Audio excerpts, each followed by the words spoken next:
Yes, hello, welcome everybody. It's Chris here from the Ministry of Dice, back again today with another one of my video presentation thingamadoodads. And in today's video, I'm going to be talking about the Marvel Infinity Gauntlet Play at Home kit.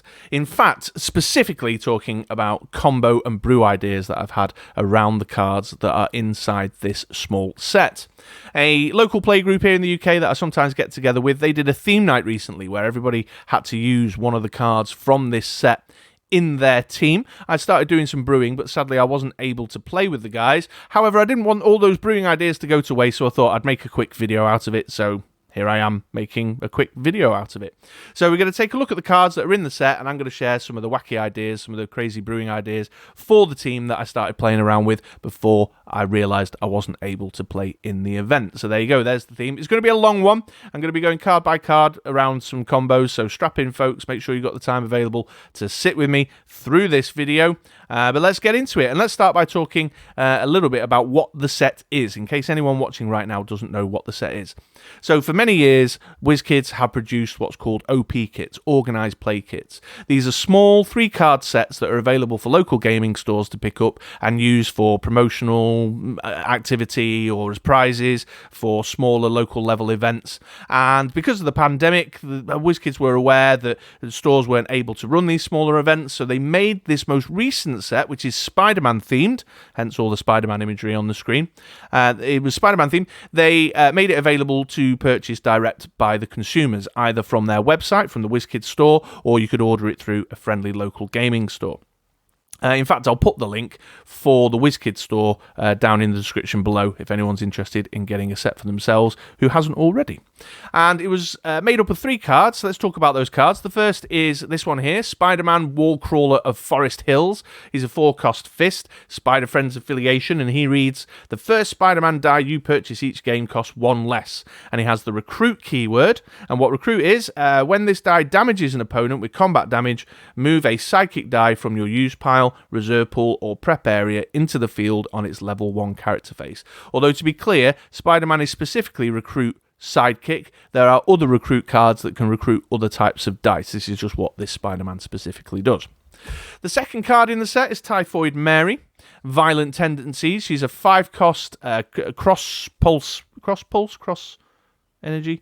Well, she's Bolton Mask. She's part of the Hand affiliation, the only character who's in the Hand affiliation to date in the game.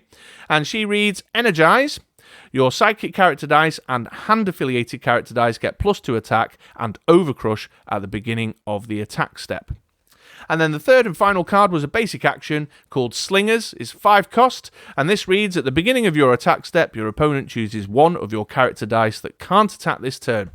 2 target character dice can't block this turn, but it also has a really juicy global on there, which is pay a mask, target character die must attack this turn. So there you go, there's the 3 cards that were included in the set, Spider-Man themed. There's some speculation that these were cards intended for the Spider-Man campaign box that then got removed from the solicits and is a cancelled set. So many in the community believe that Wizkids are just repurposing cards that they'd already designed and using them through this organised play kit loophole.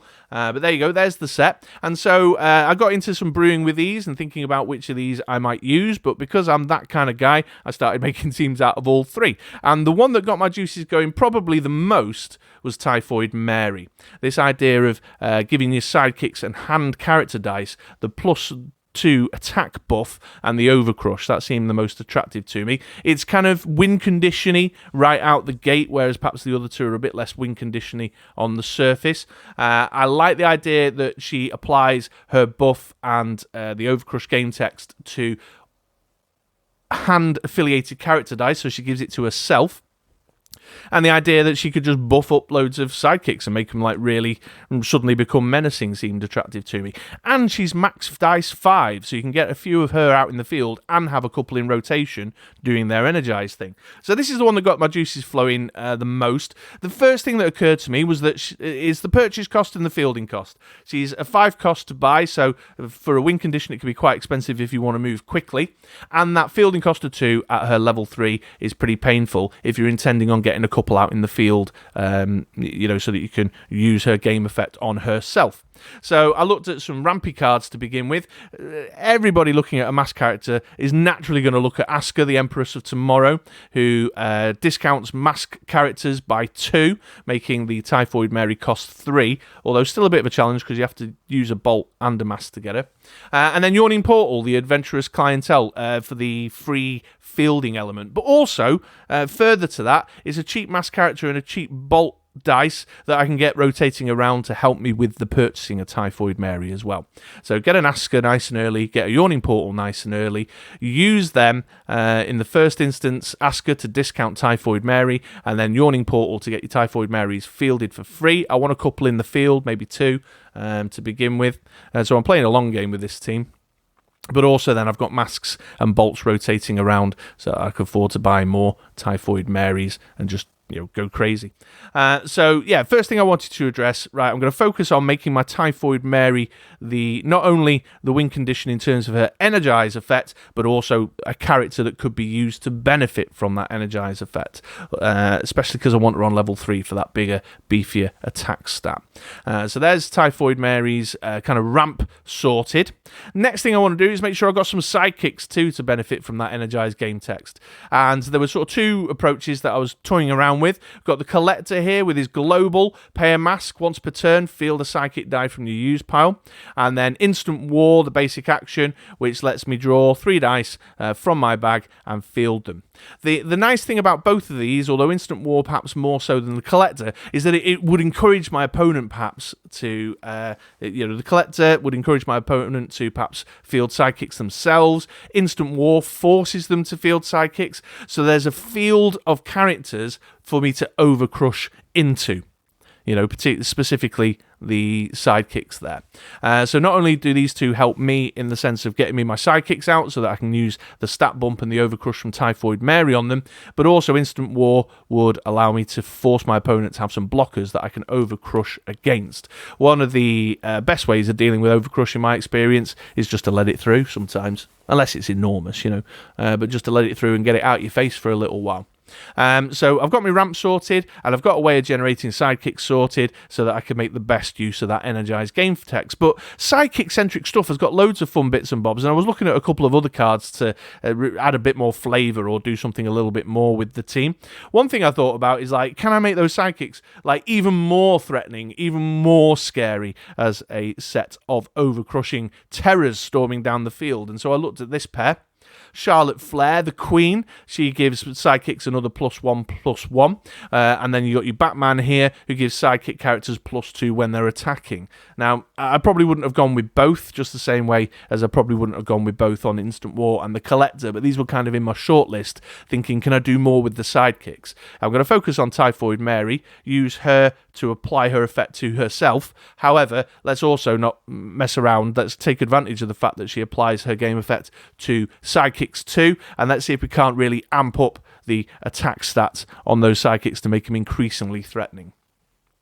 Hopefully as well, with a Yawning Portal rattling around, I can prep dice and find myself in a position where not only am I using it for the fielding discount to deal with Typhoid Mary's fielding cost, but also use it for the dice prepping so that I'm ramping up to get to this 4 cost and this 5 cost here. So I just thought, maybe really buff them up. And just make those sidekicks absolutely like a terrifying army of weenies that have just suddenly become really, really rock hard because I've managed to roll a Typhoid Mary on double energy. Also kind of mitigates the fact that if you are whiffing your Typhoid Mary rolls, at least your sidekicks are still pretty tough or can be beneficial in the absence of a Typhoid Mary stat bonus. Yeah, so there you go. But other stuff that was occurring to me that I was thinking about, can I double up the energize with cards like Adam Warlock, leader of the Infinity Watch? So he reads, while active, when a die with energize is spent as energy and leaves the reserve pool, roll it. On any energy face, use its energize effect. The die does not return to the reserve pool regardless of the result. So, I mean, he's expensive at a 6 cost, but I thought, is there something here, like maybe getting Adam Warlock out, so that when I roll my Typhoid Mary on energize, I'm getting +4 attack on my Typhoid Mary and sidekick dice. I don't know. That might be a reach. It might be a bit of a stretch, but it was just something that occurred to me. These certainly aren't competitive teams, so I was like, yeah, let's just get all the combos, because they're not going to blow the ceiling off competitive play. They are designed to be kind of casual fun. So why not maybe stretch for the Adam Warlock? The other thing I was thinking about is that I don't want my dice to go disappearing into the use pile if my opponent lets them through, so maybe chuck a Booker T on there for his global, where I can pay a shield and force opposing characters to block this turn. So force that little sidekick there, that 1/1 sidekick to block, so I can maximise my overcrush potential, but also keep my characters in the field for a repeat attack the following turn. So that's as far as I got with Typhoid Mary, but she definitely kind of got the brewing juices going. I love the idea that she applies her buff not just to sidekicks but to herself, and that she's a win condition-y kind of card. I don't have a lot of faith in Energize, I think is my main downfall with this one, is that Energize generally screws me over and I have a habit of rolling single energy or character faces when I least want them. But this probably would have been, had I been playing in the event, probably would have been the one I went for. Although incidentally, just as a total random tangent side note, the guys were playing Golden format and I've done all my brewing in the Modern format for the purposes of this video. So there you go. Okay, so there's Typhoid Mary. Let's take a look at the Spider-Man now, the Wallcrawler of Forest Hill. So this one, it was a bit more of a challenge to kind of get my head around. I was trying to think, right, how can I turn this into a win? What would be the most benefit of this? And I thought, well, the thing with Recruit, and I mentioned this when I first saw Recruit at the UK Games Expo a couple of years ago, was that you can attack with impunity in the knowledge that you will always have a character left in your field for your opponent's turn.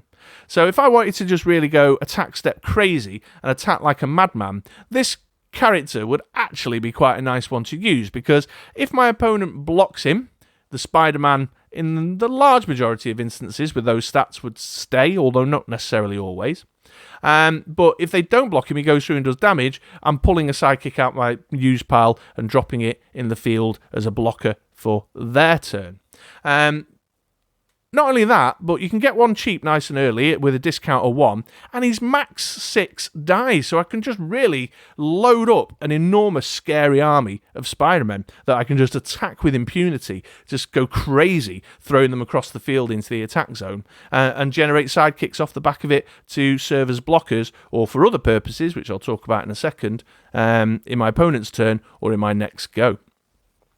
So the thing that I don't want is my opponent just to let him through. They might say, well, a 3 cost, 3 attack or a 4 attack or even a 5 attack is level 3. I can take that. I'm willing to take it just to get him out my face and to stop you from generating these sidekicks all the time. So I figured, well, why not just go with a classic? My man Andy loves this one. Why not just drop something like Anger Issues in the mix? 4 cost basic action, target character die gets +3 attack and gains overcrush. And you've also got the stat bump on there, where you can get +1 attack for each fist that you spend. And with a max die 6 on your Spider-Man Wallcrawler, hopefully you'll be getting lots and lots of fists in into rotation.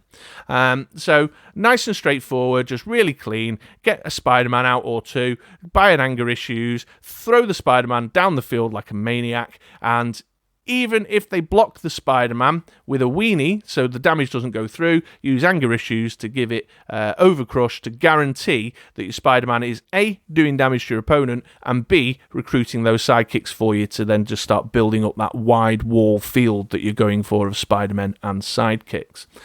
So yeah, Anger Issues. It's quite expensive at a 4 cost though, so I was thinking about popping something like Thor, Every Problem is a Nail on the team.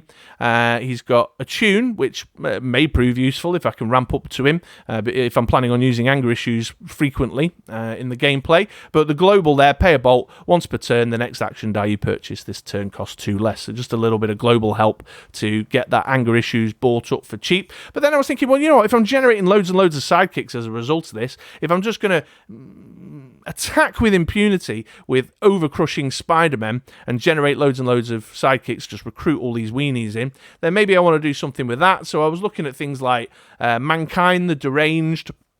He's got a really big defensive stats there of 4, 5, and 7, which would be handy if your opponent picks up one of my anger issues. He gets a stat bump to his attack stat if I've got for each sidekick that's in the field. So I'm hoping to have at least 1, 2, 3, maybe even more sitting in the field at any one time, which could just be an interesting twist, a little bit of something else to throw in the mix.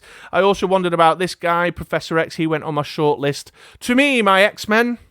6 cost mask again. While Professor X is active, whenever one of your global psychic dice. Let's try that again. While Professor X is active, whenever one of your psychic dice is KO'd, gain 1 life. So a bit of life gain there, just to make a bit of disincentive to my opponent. So yeah, I've got this little weenie here. You could attack and murder that weenie, or you've got overcrush yourself, but you're going to give me a life. But also you've got the extra ramp in there with his global to help you buy things like Mankind, buy Professor X's, or buy that second Spider-Man onwards at the 4 cost. So I was just thinking about that. I was also toying around with things like the fetid bloat drone.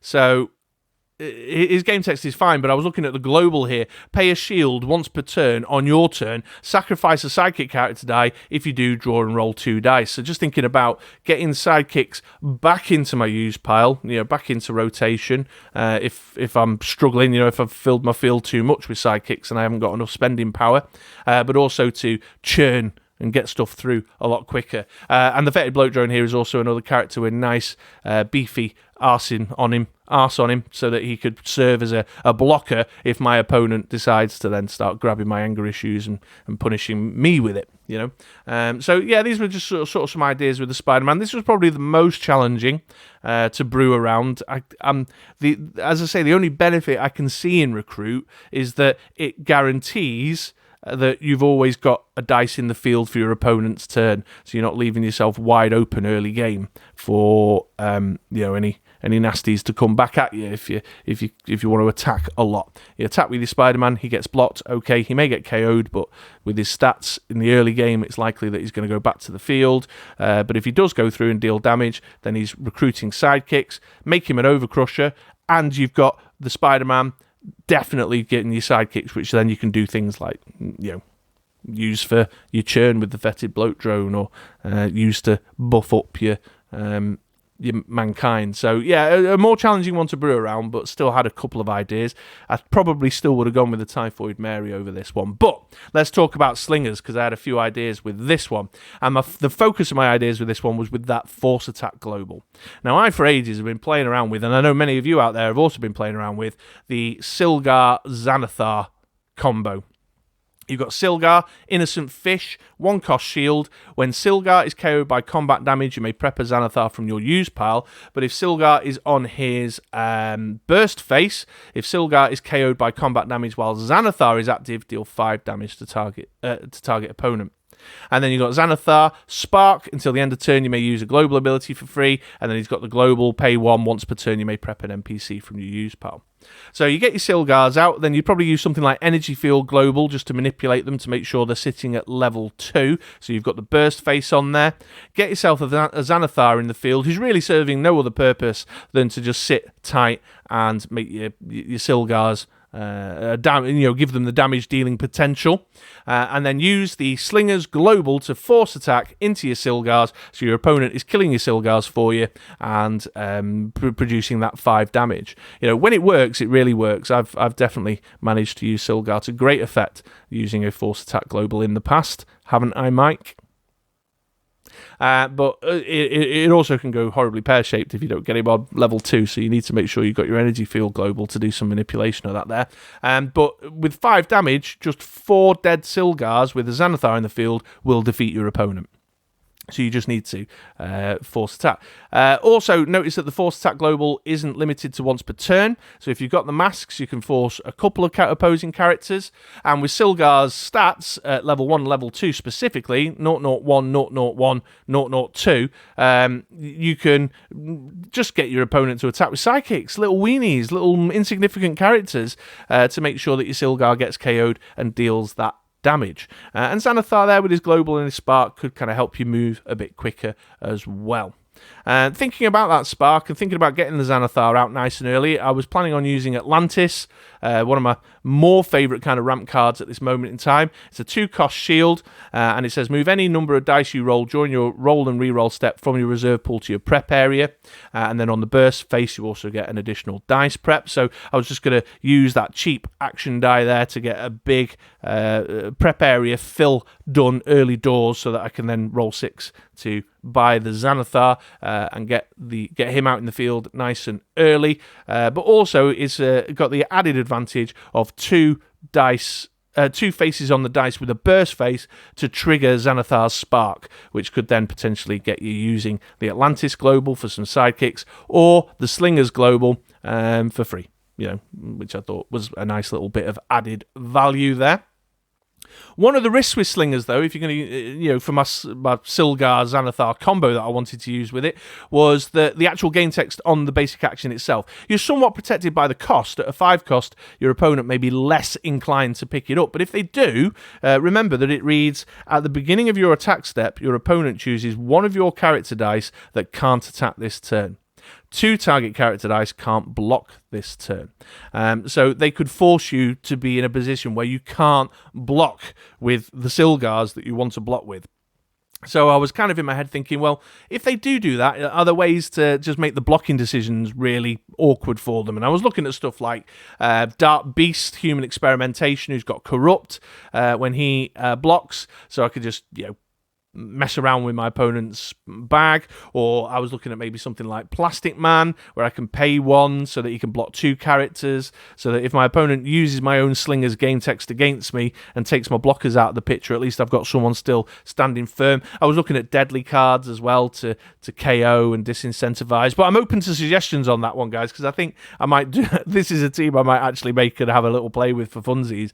And I was thinking, what can I do to mitigate the Slingers action effect? So if I want to use it myself, I can, because I'll get Xanathars out and maybe do a Xanathar attack instead of forcing my opponent to attack into Silgar. But I don't want my opponent using it against me, so what's the way to disincentivize them? And those were just some ideas, as far as I got, really, in terms of generating some ideas to mitigate Slingers. I think the fact that it's a 5 cost will possibly help with that, but it's not that hard to get your hands on a 5 cost Slinger basic action nowadays. It's just not. So that's kind of where I got to. Maybe Corrupt to make them think twice and mess with their bag management. So if they're going to take my win condition out the picture, maybe I can take theirs out the picture or something. I don't know. But those were just a couple of ideas in terms of helping me block if they use my own basic action against me. Okay, so there we go. That's sort of where I got to with Slingers. So that concludes my video. I hope you enjoyed just that little kind of insight into the brewing mind of Chris and some ideas for using the Infinity Gauntlet organised play kit, the play at home kit.